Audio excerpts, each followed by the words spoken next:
دوستو، ملت اسلامیہ کے نوجوانوں، اسلامی ماؤں اور بہنوں، پچھلے کئی جمعوں سے قرآن پاک کی صورتوں اور آیتوں کی روشنی میں اللہ کی توحید، اس کی یکتائی، اس کے لا شریک ہونے کو ہم لوگ سمجھ رہے ہیں، سمجھا رہے ہیں۔ پچھلے 2 جمعوں میں نے آپ کو بتایا کہ کس طرح سے سورۃ الجن میں اللہ تعالیٰ نے جن جیسی سرکش مخلوق کی زبانی قرآن سننے کے بعد قرآن کے اثر کو قبول کرتے ہی توحید کا اعلان کروایا۔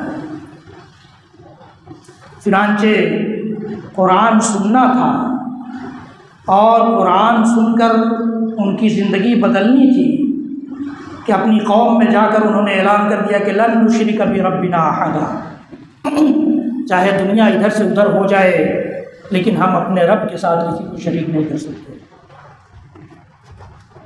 کہا کہ ہمارے رب کی شان تو اتنی بلند ہے کہ جو لوگ اس کے لیے بیوی اور بچوں کو ثابت کرنے کی کوشش کرتے ہیں وہ اس سے کہیں زیادہ بلند ہے، اس کو بیوی بچوں کی ضرورت نہیں۔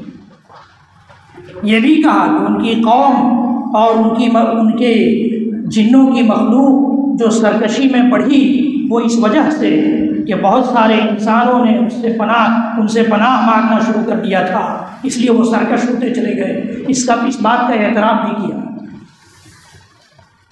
یہ تمہیدی گفتگو تھی سورہ جن کی، جو پچھلے 2 جمعوں میں آپ نے سنی تھی۔ آج جو اس صورت سے میں نے توحید کی آیتوں کو جمع کیا وہ اصل موضوع تھا۔ ان میں اللہ تعالیٰ نے فرمایا پہلی آیت میں وَأَنَّ الْمَسَاجِدَ لِلَّهِ فَلَا تَدْعُوا مَعَ اللَّهِ أَحَدًا، سنو مسجدیں اللہ کے لیے ہوتی ہیں، لہٰذا ان مسجدوں میں کسی اور کو پکارا جانا جائز نہیں۔ مسجد کی جمع مساجد ہے، آپ سب جانتے ہیں، اردو میں بھی اس کا استعمال ہوتا ہے، اور مسجد کے معنی ہوتا ہے سجدہ کرنے کی جگہ۔ تو مسجد میں ہم سجدہ کرنے کے لیے آتے ہیں، اس لیے اس کو ہماری شریعت نے مسجد قرار دیا۔ گھر میں سجدہ کرنا منع نہیں ہے، آفس میں، دکان میں سجدہ کرنا منع نہیں ہے، لیکن اجتماعی طور پر اللہ تعالیٰ نے ہم سب کے سجدے کے لیے جو جگہ بنائی ہے وہ مسجد ہے۔ گویا ہر اجتماعی نماز کے لیے، ہر اجتماعی سجدے کے لیے ہمیں یہاں جمع ہونا ہے، انفرادی نہیں۔ ہمیں سنتیں پڑھنی ہے، نوافل ادا کرنا ہے، تو اس کے لیے تو بہتر یہی ہے کہ ہم اپنے گھر میں، اپنے آفس میں، اپنے دفتر میں، اپنی دکان میں ادا کریں۔ اللہ کے نبی صلی اللہ علیہ وسلم کی حدیث گرامی ہے کہ تم اپنے گھروں کو قبرستان مت بناؤ، جس طرح سے قبرستان میں نماز نہیں پڑھی جا سکتی اس طرح سے اپنے گھروں کو مت بناؤ۔ گویا گھروں میں بھی نماز پڑھنا چاہیے، نوافل اور سنتیں کوشش ہو، اگر کوئی ڈسٹربینس نہیں ہے، ہم سوچ رہے ہیں کہ یہاں سے جا کر اپنے گھر میں، اپنے آفس میں، اپنے دفتر میں، اپنی دکان میں نفل پڑھ سکتے ہیں، سنت ادا کر سکتے ہیں، تو فرض نماز کے لیے مسجد، باقی نمازوں کے لیے گھر یا ہمارا آفس، ہماری دکان۔ یہ تو مسجدیں یہ اجتماعی سجدوں کے لیے بنائی گئی، اس لیے یہاں سے اجتماعی گفتگو ہوگی، اجتماعی معاشرے کے فائدے کی گفتگو ہوگی، پورے اجتماع کو، پورے معاشرے کو اس کی اصلاح اور ان کی اصلاح اور ان کو سمجھانے بجھانے اور ان کو اللہ کے راستہ دکھانے کی گفتگو ہوگی۔ مسجدیں اللہ کے لیے، ساری کائنات اللہ کی، اللہ تعالیٰ نے فرمایا کہ الملک للہ، ساری بادشاہت اسی کی ہے۔ مسجدیں اللہ کی ہیں، مطلب یہ کہ مسجدوں میں کی جانے والی ساری عبادتیں اللہ کے لیے ہونی چاہیے، اور جب انسان مسجدوں میں جمع ہو کر ساری عبادتیں اللہ کے لیے بجا لائے گا تو اس کے دل و دماغ میں اللہ کی وحدانیت ایسے راسخ ہو جائے گی، ایسے پیوست ہو جائے گی کہ وہ دنیا کے کسی گوشے میں رہے، کسی کونے میں رہے، زمین کے کسی چپے میں رہے، اپنے رب کو نہیں بھولے گا اور اس کے علاوہ کسی اور کے لیے عبادت نہیں کرے گا۔ وَأَنَّ الْمَسَاجِدَ لِلَّهِ فَلَا تَدْعُوا مَعَ اللَّهِ أَحَدًا، لہذا مسجدوں میں اللہ کے علاوہ کسی اور کو مت پکارو۔ مسجدیں اللہ کے پکارنے کے لیے، مسجدیں اللہ کے سامنے قیام کے لیے، مسجدیں اللہ کے سامنے رکوع کے لیے، مسجدیں اللہ کے سامنے سجدے کے لیے، مسجدیں اللہ کی تکبیر اور بڑائی کے لیے، مسجدیں اللہ کی تسبیح اور بزرگی بیان کرنے کے لیے، مسجدیں اللہ کی کبریائی اور بڑکپن بیان کرنے کے لیے، اللہ کی بلندی کو بیان کرنے کے لیے بنائی جاتی ہیں، لہٰذا یہاں کسی اور کی بلندی، کسی اور کی بڑکپن کی گفتگو نہیں چلے گی۔ یا تو اس کی بڑکپن کی گفتگو چلے گی، یا اس نے جس کو بڑا بنایا ہے اس کی گفتگو چلے گی، اور اس نے ایک شخصیت کو بڑا بنایا ہے اس کائنات میں جو ساری مخلوق سے بہتر ہے، سارے انبیاء اور رسولوں کے امام ہیں، اور ہم سب کے پیشوا اور رہنما ہیں، امام کائنات احمد مجتبیٰ محمد مصطفیٰ رسول اکرم صلی اللہ علیہ وسلم۔ قرآن کی آیتوں کی تشریح بھی اس پاک ہستی کی باتوں سے، ان کی سنتوں سے، ان کی حدیثوں سے کی جائے۔ قرآن پاک کی تفسیر بھی، قرآن پاک کا کوئی گوشہ ایسا نہیں ہے جو امت کو سمجھ میں آنے والا نہ رہا ہو اور اللہ کے نبی صلی اللہ علیہ وسلم نے چھوڑ دیا ہو، کوئی گوشہ ایسا نہیں ہے۔ اگر ہم ایسا سمجھتے ہیں اس کا صاف مطلب یہ ہے کہ اللہ کے رسول نے اپنی تعلیم ادھوری چھوڑ دی۔ ایسا آپ نے کیا نہیں۔ اللہ تعالیٰ نے کہا تھا الیوم اکملت لکم دینکم واتممت علیکم نعمتی ورضیت لکم الاسلام دینا۔ جب دین مکمل ہو گیا اور اللہ نے اپنی نعمت اپنے حبیب محمد مصطفیٰ صلی اللہ تعالی وسلم پر مکمل کر دی تو پھر اس کا مطلب یہ ہے کہ یہ دین مکمل ہے۔ اس دین میں قرآن پاک کی تشریح اللہ کے نبی صلی اللہ علیہ وسلم کی حدیث سے اور قرآن پاک کی تفسیر خود قرآن پاک کی دوسری آیتوں سے کی جاتی ہے۔ اللہ تعالیٰ نے فرمایا وَأَنَّ الْمَسَاجِدَ لِلَّهِ فَلَا تَدْعُوا مَعَ اللَّهِ أَحَدًا، تو یہاں صرف اللہ کی گفتگو ہونی چاہیے، اللہ کے ساتھ کسی اور کو شریک کیے جانے کی گفتگو نہیں ہونی چاہیے۔ شرک کی دعوت اس منبر و محراب سے نہیں ہونی چاہیے۔ اللہ کی وحدانیت پر ڈاکہ ڈالنے کی بات اس منبر اور محراب سے نہیں ہونی چاہیے۔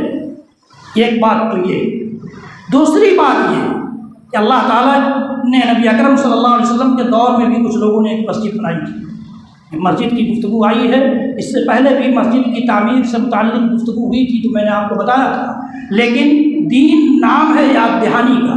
اللہ تعالیٰ نے فرمایا ہے وَذَكِّرْ فَإِنَّ الذِّكْرَىٰ تَنفَعُ الْمُؤْمِنِينَ، نصیحت کرتے رہو، لوگوں کو یاد دلاتے رہو۔ یاد دہانی ایمان والوں کے لیے نفع بخش ہوتی ہے، فائدہ پہنچاتی ہے۔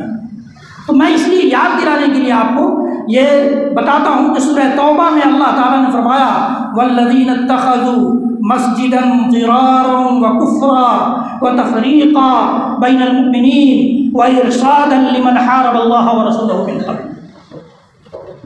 ایک مسجد اللہ کے نبی صلی اللہ علیہ وسلم کے دور میں بھی بنی تھی۔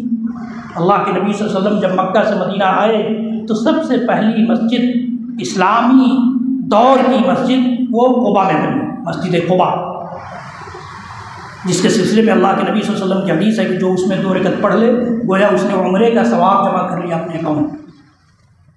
اور پھر اس کے بعد قباء سے جب آپ اپنی منزل پر پہنچے تو وہاں مسجد بنی جسے مسجد نبوی کے نام سے ہم لوگ جانتے ہیں۔ تو مسجد نبوی اور ان 2 مسجدوں کے بعد وہاں ایک جماعت تھی جو بڑی خطرناک جماعت تھی۔ اس جماعت نے ایک مسجد بنائی اور اللہ تعالیٰ نے اور نبی اکرم صلی اللہ علیہ وسلم سے انہوں نے آ کر کہا کہ ہم نے مسجد بنائی ہے، آپ کے ذریعے اس کا ادگھاٹن کرانا چاہتے ہیں، افتتاح کرانا چاہتے ہیں، آپ چل کر وہاں نماز ادا کر دیجئے تاکہ وہ مسجد رن کر جائے، چل جائے۔ اللہ کے نبی صلی اللہ علیہ وسلم ایک غزوہ کی تیاری میں تھے، غزوہ تبوک۔ اللہ کے نبی صلی اللہ علیہ وسلم کی زندگی کا آخری غزوہ تھا لیکن بڑا خطرناک غزوہ تھا، بہت بڑی فوج سے مقابلہ تھا۔ غزوے کی تیاری میں تھے تو کہا کہ میں غزوے سے لوٹ کر چلوں گا اور تمہاری مسجد کی افتتاح کر دوں گا۔ تو اللہ تعالیٰ نے جب تک یہ آیتیں نازل کر دی والذین اتخذوا مسجدا ضرارا وکفرا وتفریقا بین المؤمنین وارصادا لمن حارب اللہ ورسولہ من قبل، فرمایا کہ وہ لوگ جنہوں نے مسجد بنائی ہے کس مقصد سے، اس لیے میں بیان کر رہا ہوں کہ مسجدیں اس مقصد سے بھی بنتی ہیں، ان کا نام بھی مسجد ہوتا ہے، اس لیے بیان کر رہا ہوں والذین اتخذوا مسجدا ضرارا، نقصان پہنچانے کی غرض سے۔ یہیں سے آپ یہ بھی سمجھتے چلیے کہ گویا جو مسجد نقصان پہنچانے کی غرض سے، نقصان کس کو پہنچانا؟ امت مسلمہ، توحید کے ماننے والی امت کو، محمد عربی صلی اللہ تعالی وسلم کی رسالت کا کلمہ پڑھنے والی امت کو اسلام کو نقصان پہنچانے کی غرض سے، مقصد سے کوئی مسجد بنتی ہے، وہ مسجد نہیں ہے، اس کا بائیکاٹ ہونا چاہیے۔ یہ اللہ تعالیٰ کہہ رہا ہے۔ کیسے بائیکاٹ ہوگا آگے اگلی آیت میں جب میں بتاؤں گا آپ کو تو پتہ چلے گا۔ تو نقصان پہنچانے والی مسجد نہیں ہے، مسجد سے امت کے فائدوں کی بات ہونی چاہیے، اسلام کے فائدے کی بات ہونی چاہیے۔ اور اسلام کا سب سے بڑا فائدہ امت مسلمہ کے لیے، سب سے بڑی کامیابی اس بات میں ہے کہ اللہ نے انہیں جس مقصد کے لیے پیدا کیا ہے اور جس مقصد کے لیے اس نے سارے رسولوں کو بھیجنے کے ساتھ ساتھ ہم سب کے امام، پیشوا، رہنما، رہبر محمد عربی صلی اللہ تعالی وسلم کو بھیجا تھا، وہ مقصد توحید کا مقصد ہے۔ توحید کی گفتگو اگر مسجد کے ممبر و محراب سے نہیں ہوتی تو یہ امت کا سب سے بڑا نقصان ہے، سب سے بڑا نقصان ہے۔ توحید کی نزاکتوں کو سمجھنے اور سمجھانے کی گفتگو نہیں ہوتی تو آپ یاد رکھیے گا، آپ چاہے اس ممبر و محراب کو اور اس مسجد کو جس نظر سے دیکھنا ہو دیکھیں، لیکن یہ یاد رکھیں گے کہ جو توحید کی طرف آپ کی رہنمائی کرتا ہے، توحید کی نزاکتوں کو سمجھاتا ہے، شرک کی غلاظتوں سے بچانے کی کوشش کرتا ہے اور شرک کی گندگیوں سے آپ کو بچا لے جاتا ہے، وہ آپ کا سب سے بڑا ہمدرد ہے، وہ آپ کا سب سے بڑا ہمدرد ہے۔ یہ یاد رکھیے گا، کل قیامت میں آپ اللہ رب العالمین کے ہاں یہ کہہ کر نہیں بچ سکتے کہ کسی نے بتایا نہیں تھا کہ توحید کیا ہے اور شرک کیا ہے، کہ ہم توحید کو اختیار کر سکیں اور شرک سے بچ سکیں، نہیں کر سکتے۔ اس لیے اس ممبر و محراب سے بہت ممکن ہے کہ بہت سارے عناوین ٹاپکس پہ گفتگو ہوتی ہے، لیکن سارے ٹاپکس میں، سارے خطبوں میں کہیں نہ کہیں اشارے میں صحیح توحید کی گفتگو آ جاتی ہے۔ آپ نے محسوس کیا ہوگا، آپ نے یہ محسوس کیا ہوگا کہ نبی اکرم صلی اللہ علیہ وسلم کی سنت کی اہمیت کی گفتگو آ ہی جاتی ہے۔ اس لیے اصل مقصد ان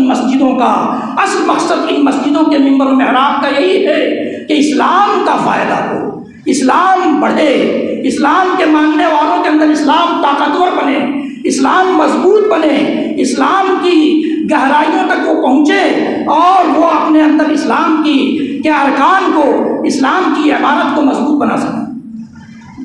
تو انہوں نے نقصان پہنچانے کے لیے بھی ایک مسجد بنائی تھی، تو نقصان پہنچانے والی مسجد نہیں، مسجدوں سے فائدے کی بات ہونی چاہیے۔ ایک بات والذین اتخذوا مسجدا ضرارا وکفرا، اور کفر کی نشر و اشاعت کے لیے، کفر کو پھیلانے کے لیے، کفر کو طاقتور بنانے کے لیے، کفر کی سینچائی کے لیے، مکہ والوں کا اندر سے سپورٹ کرنے کے لیے، مکہ کے مشرکین کا کان بھرنے کے لیے یہ مسجد بنائی گئی تھی۔ معلوم یہ ہوا کہ کفار کے فائدے کی بات نہیں کی جا سکتی، یہاں سے کافروں کے فائدے کی بات نہیں ہو سکتی، خاص طور سے ایسے کافروں کے فائدے کی بات جو اسلام کے لیے نقصان دہ ہے، مسلمانوں کے لیے نقصان دہ ہے، اسلام کے بنیادی تعلیمات کے لیے نقصان دہ ہیں، ایسے کفار اور ایسے کفر کی بات یہاں سے نہیں کی جا سکتی۔ یہاں سے اللہ کے ایمان کی بات ہوگی، اللہ نے جن چیزوں پر ایمان لانے کا حکم دیا ہے ان پوائنٹس کی بات ہوگی، ان نقطوں کی بات ہوگی۔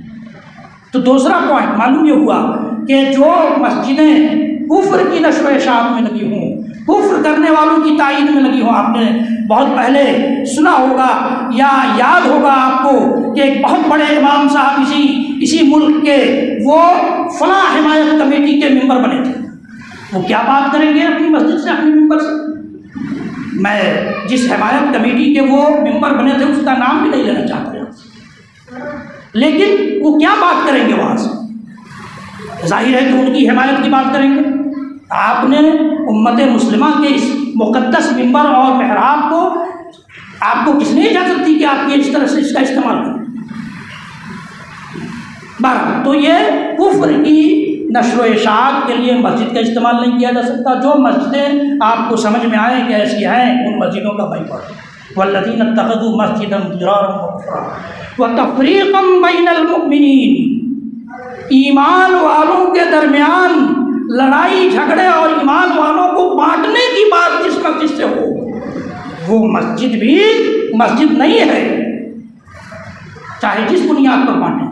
اللہ نے تو قرآن کی بنیاد پر، محمد الرسول اللہ صلی اللہ تعالی وسلم کے فرمان کی بنیاد پر امت کو اکٹھا دیکھنا چاہا۔ فرمایا وَاعْتَصِمُوا بِحَبْلِ اللَّهِ جَمِيعًا وَلَا تَفَرَّقُوا، کہا کہ اللہ کی رسی کو مضبوطی سے تھام لو، ایسی مضبوطی سے تھامو کہ تم آپس میں ایک دوسرے سے جدا نہ ہو سکو۔ یہاں تو ہم ایک دوسرے کے پیچھے نماز پڑھنے سے منع کر دیتے ہیں۔ ہمارے یہاں تو یہ رواج ہے کہ اگر فلاں آدمی آ گیا مسجد میں تو مسجد کو دھلوایا جائے۔ یہ امت کو بانٹنے کی بات نہیں ہے،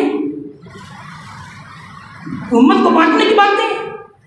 جنازہ فلاں آدمی مر گیا تو اس کا جنازہ نہیں پڑھیں گے ہم، امت کو بانٹنے کی بات نہیں تو وہ کیا؟ کس نے یہ اختیار کیا؟ اللہ کے نبی صلی اللہ علیہ وسلم کا اسلام الگ تھا اور آج کا اسلام الگ ہے۔ تو تفریقا بین المؤمنین، ایمان والوں کے درمیان جدائی کرنے، ایمان والوں کو بانٹنے، ایمان والوں کے درمیان اختلاف کو فروغ دینے کی بات جس مسجد سے ہوگی وہ مسجد اللہ کے لیے بنائی گئی مسجد نہیں۔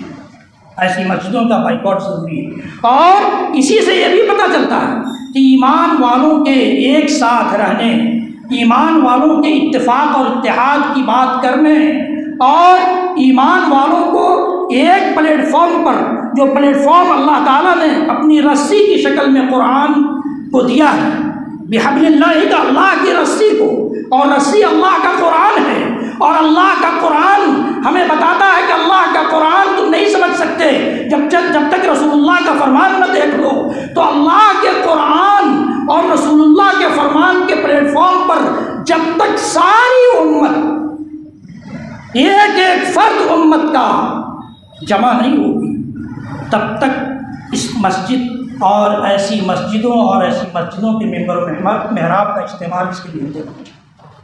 امت کی اتحاد و اتفاق۔ والذین اتخذوا مسجدا ضرارا وکفرا وتفریقا بین المؤمنین وارصادا لمن حارب اللہ ورسولہ من قبل، اور اللہ اور اس کے رسول کی لڑائی کرنے والوں کے لیے یہ پناہ گاہ بنا رہے ہیں۔ تو ایسی مسجدیں جو اللہ اور اس کے رسول سے، اللہ کے دین سے، رسول اکرم صلی اللہ علیہ وسلم کی شریعت سے لڑائی کرنے کے مقصد سے بنے تو ایسی مسجدوں کا بھی بائیکاٹ۔ یہ اللہ اور اس کے رسول کے خلاف لڑائی کرنے والوں، چاہے وہ لڑائی جیسی بھی، آپ جانتے ہیں کہ اس دور میں بہت ساری لڑائیاں ہیں۔